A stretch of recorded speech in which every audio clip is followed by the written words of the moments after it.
Hey everyone, welcome back to What's Up Wednesday. My name is Rachel and I am on the client success team here at Early Learning Ventures. And today I am joined by Elizabeth, who is the Early Childhood Partnership Manager at Teach Colorado. Welcome, Elizabeth. Thank you so much for joining us today. Thank you for having me. It's great to be here. Yeah, we're really excited to have you and we're really excited to learn more about Teach Colorado as well.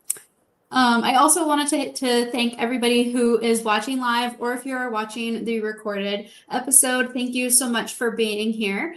If you have not heard of Early Learning Ventures before, we are a mission-driven nonprofit based out of Colorado with a focus on expanding access to quality and affordable childcare. We recognize that early childhood educators deserve better, and as a nonprofit partner, we provide software solutions and hands-on support to help streamline operations, reduce costs, and improve care. These What's Up Wednesday videos are one of many resources that we offer, and you can find links in the description of this video or in the show notes to take you to our website where you can learn more about us and hopefully connect further. We would love to hear from you. All right, Elizabeth, thank you so much again for joining us. Do you want to start by introducing yourself? Sure. Yeah, my name is Elizabeth Milligan Cordova. I'm in Denver, Colorado, and was a middle and high school teacher for many, many years. I still teach. I teach social studies teachers and do equitable grading coaching, as well as my work with Teach Colorado, where we really work to expand our teaching pipeline and support people with all kinds of different things they might need. Thank you. Can you tell us a little bit about Teach Colorado's mission and what inspires the work that you all do? Absolutely. Teach Colorado is part of a national organization, teach.org, which has a presence as well in New Mexico, Texas, North and South Carolina, New York, Minnesota, and Connecticut. And we're working to make it easier for people who feel called to teach to actually become teachers, and easier for programs and schools to find them. We work to address the teacher shortage by simplifying the process, or trying to, and supporting people every step of the way, because we've actually found that there is significant interest in the teaching profession, despite what you may hear from society's narrative. And we know how crucial early childhood educators are to children, families, and communities. So we want to remove as many barriers as possible for those who feel called to this work. Yeah, that's amazing to have that sort of support when wanting to get into this career and this line of work. And thank you for sharing other states where they're offering the same resources or similar, because we do have, I'm sure, viewers in all different places and all spread out throughout the nation. So can you tell us a little more on how does Teach Colorado support people who are thinking about becoming early childhood educators? Like, what type of resources and guidance do you offer? Absolutely. So I'll kind of back up by saying that we do this work by first inspiring individuals to consider the profession and reminding them of the impactful and important role that teachers play in society. We do that through radio and TV PSA ads, digital ads, social media, and then we identify those who are interested in taking that next step.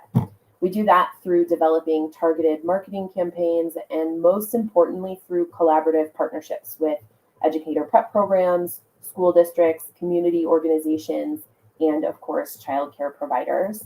And then next, we work to cultivate those potential future teachers, continuously providing them with tailored support that will guide them toward applying to an educator prep program or an early childhood pathway. So some of those supports are one-on-one and group coaching, ongoing communication, just for people who need a lot of time to consider maybe changing careers and coming into early childhood.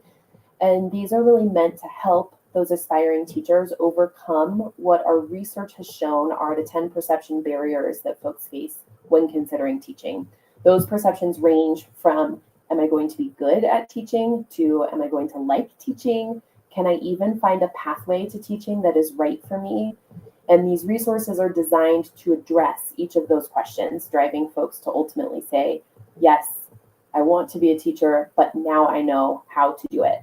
And then we support them in completing that application or getting started on a pathway by removing practical entry barriers that aspiring educators face. So again, that coaching support when trying to figure out how do I actually submit this application? What do I need in order to do so? We have multilingual how-to guides, how to become an early childhood educator in Colorado. That's offered in 6 languages: Arabic, Farsi, Karen, Somali, Spanish, and English.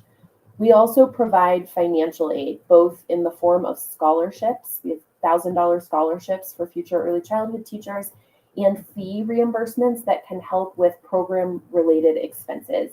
So for example, if you sign up with Teach Colorado and then go on to earn your early childhood professional credential in Colorado, or you start a community college pathway, and then you have a background check fee or fingerprinting, those are some of the most common. You then come back to Teach Colorado and we reimburse you up to $100 in those program-related fees, because again, we just don't want those fees to become a barrier. And then I have to say that the one-on-one career advising, I think, is one of our most transformative supports, because people can talk to an advisor on a range of issues, which might be, what is it even like to become an early childhood teacher or to teach early childhood, to I have some very specific questions about this pathway. So one person who engaged in advising had said, I was thinking prior to the call that there would be way more barriers in the way of getting started in this field than there actually are. So we love to hear that our advisors are able to clear up some of those barriers. Someone else mentioned that their advisor broke it down simply with a couple of options rather than overwhelming them. And that is really crucial, because we have so many pathways in Colorado to becoming an early childhood teacher, which in some ways is very accessible and in other ways just makes it even more complex. So you just need a human to walk through those steps with you sometimes. And then another person said that their advisor truly wants to help people become teachers and reach the goals they have. And I think that's very representative of the advisors that work with Teach Colorado users, because they do genuinely have that interest in supporting people at every step of the way. My goodness, that was so much. I have so many thoughts, and I really love the multilingual support that you shared. That's amazing. That I think you said 6 different languages. That's so impactful.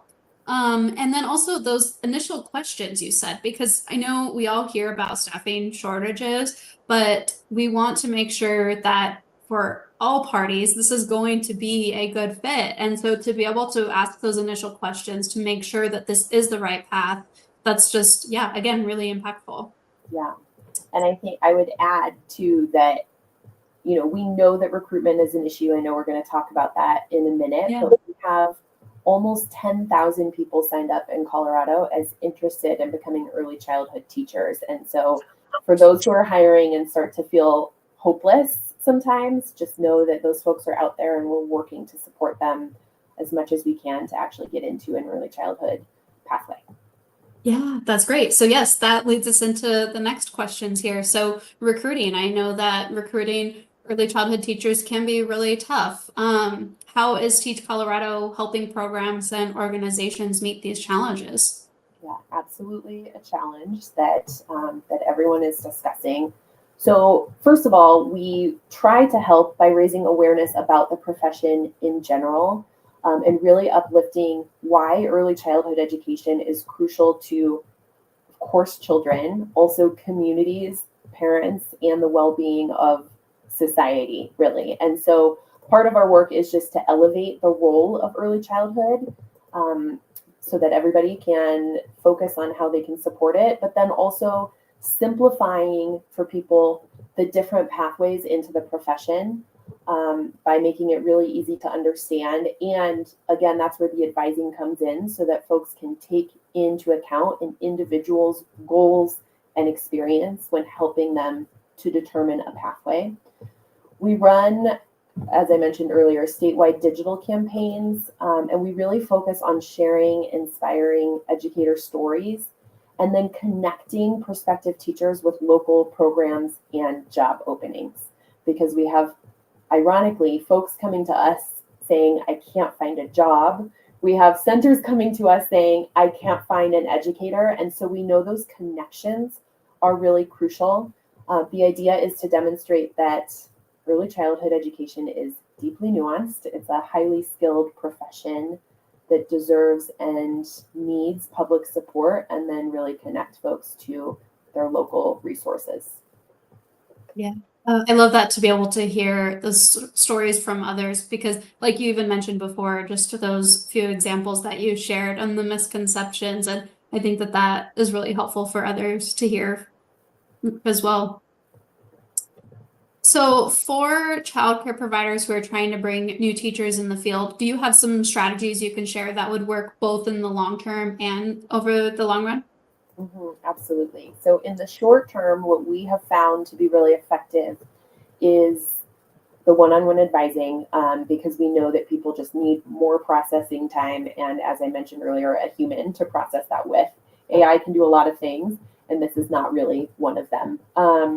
And then offering incentives where people both perceive barriers and where those barriers are real. So that's where we've had a ton of success, especially with the fee reimbursement.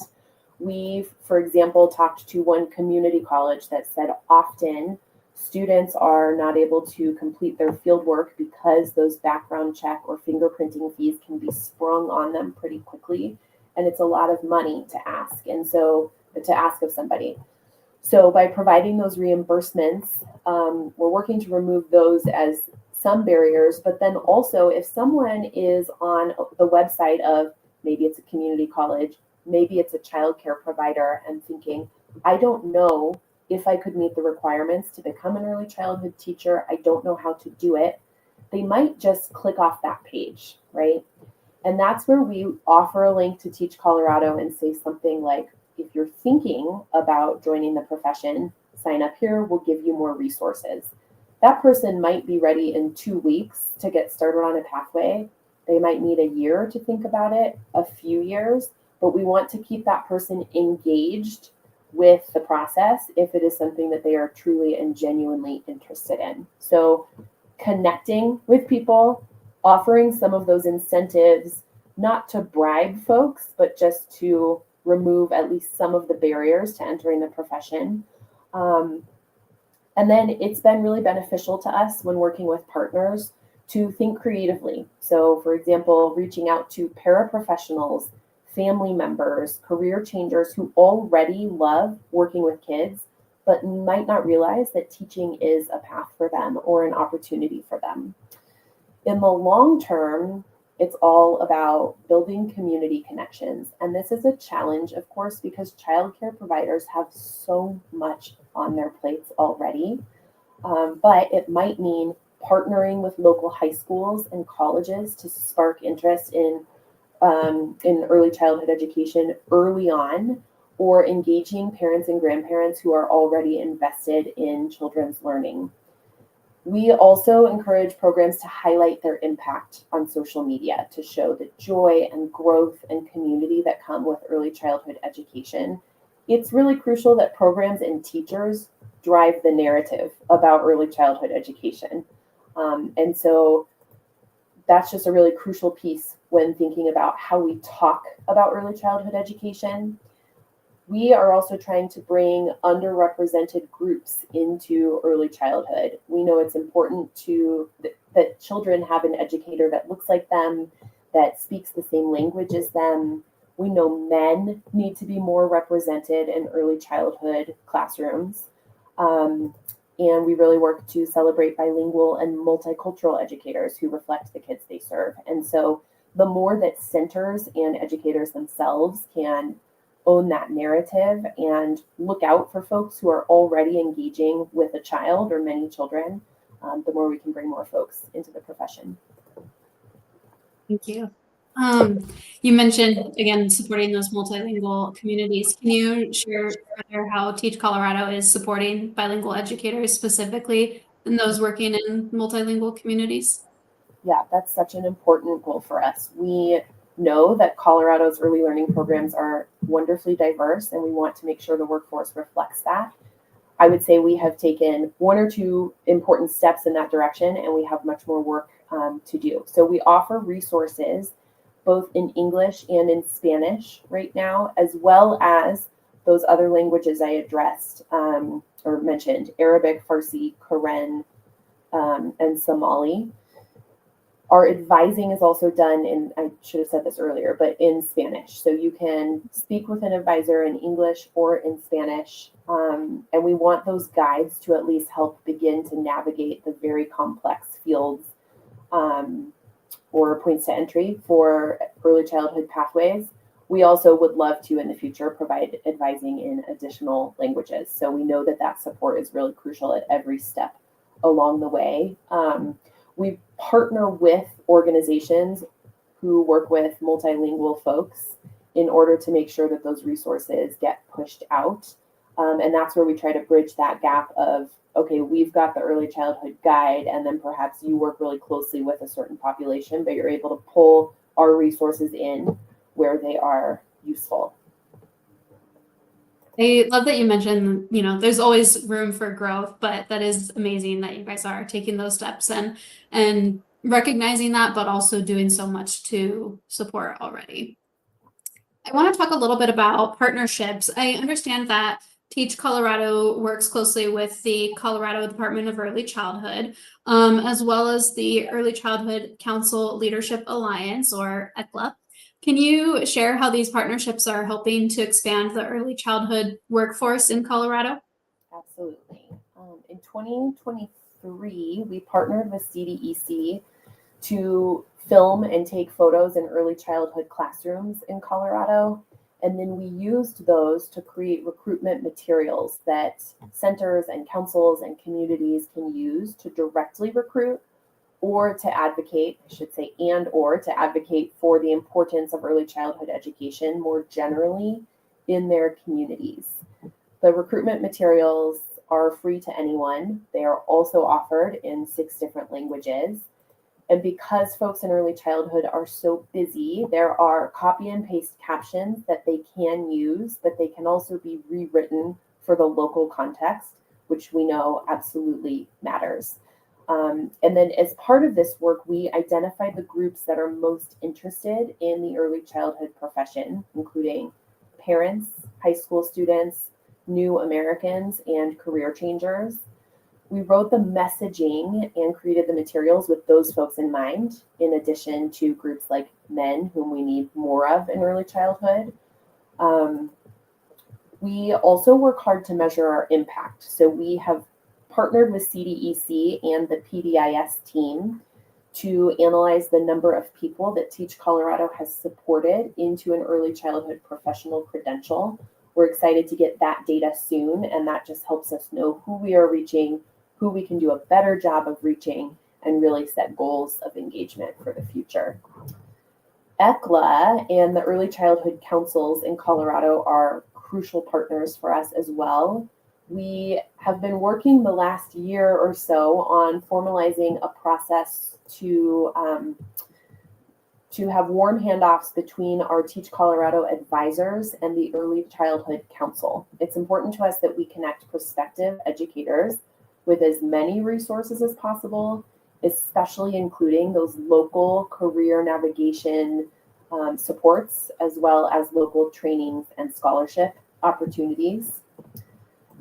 We also, I mentioned earlier, we have almost 10,000 folks who are signed up on our website and have noted specifically that they are interested in becoming early childhood teachers in Colorado. So once they come to us, they have access to all of these free resources. And we also want to promote child care centers to those future early childhood educators. So we've got an interactive map on the site, and users can filter for their county to view various child care centers when considering where they might want to work. We rely heavily on the councils to help us connect with these licensed child care providers so that we can feature and promote them to these aspiring early childhood educators. And then lastly, we, and certainly not least, collaborate with ECLA from a systems level. So Teach Colorado, ECLA, and the Colorado Department of Education Educator Career Navigator team We all meet regularly to align our efforts, and we work closely with the governor's office to highlight successes and challenges and needs in the early childhood workforce community, just because we know that when we band together like that, it strengthens all of us. Yeah. Great, thank you. And I know that you guys have been a huge partner in helping with substitutes as well in the substitute workforce program and making sure that substitutes have the support to get the credentials they need. And you know, I'm supporting on our system Alliance Care and working closely with substitute placement agencies in Colorado. And so that's been really an incredible resource. I'd love to hear some success stories. Are there any recruitment campaigns or partnerships that really stand out to you as making a big impact? Sure. I mentioned the materials we created with CDEC for recruitment, and that's all been compiled into this recruitment toolkit that then centers, school districts, educator prep programs, state partners can use both in their communities to promote the role of early childhood education and then also to utilize for recruitment. So we are seeing huge success with that recruitment campaign. And we've also seen a lot of success with in-person events in recent years, which is kind of nice to see after the aftermath of 2020 and the beginning of the COVID pandemic. Last year, as an example, we partnered with Academy District 20 to host a career fair for early childhood through grade 12. And we had over 250 folks attend, which was really incredible to see. Last year, we worked with ECLA and the CDE, the Colorado Department of Education team, to promote the first ever statewide early childhood job fair, which we held remotely. And we're planning that for this spring and are really excited to engage even more providers and attendees this year. So if folks are watching and you are in Colorado and you'd like to participate in that spring job fair, please get in touch. Another success story comes from our partnership with the local early childhood councils. We have been really able to collaborate closely to begin to cover specific fees that pop up for an EQIT training, or the Boulder Early Childhood Council was able to connect me with tons of providers that we are now promoting on that map. And so I know we already talked about that collaborative relationship, but I just want to highlight how important it is for us to be able to connect the folks signed up on our site to what is out there in their local community. Amazing. Thank you so much, Elizabeth. You have shared so much information with us today. I know you included a link. I've got that in the description of this video, so where you can go to learn more about Teach Colorado. I'm also putting that in the comments, but do you have any final thoughts to leave us with? Maybe anything that I didn't ask that you would like to include? Oh, I should have thought about that. I think we've hit on it all. What is occurring to me is that beyond the link, I should have given you my contact information in case people want the recruitment kit. So I'm happy to provide that to you in whatever way is helpful. Yeah, get in touch if you'd like to use the recruitment toolkit, if you'd like help using it. But we're really here to try to incentivize people to apply for an early child job they've been thinking about or get started on a pathway, wherever that may be. Perfect. Thank you. That was great to include. And yes, I'll make sure to pop your contact information in the video as well. But thank you so much for joining us. And thank you so much to everybody for watching. And please feel free to reach out to myself or Elizabeth, like she mentioned. If you have any follow-up questions, we would love to hear from you. And I hope that everyone has a great rest of your day. Bye. So much, everyone.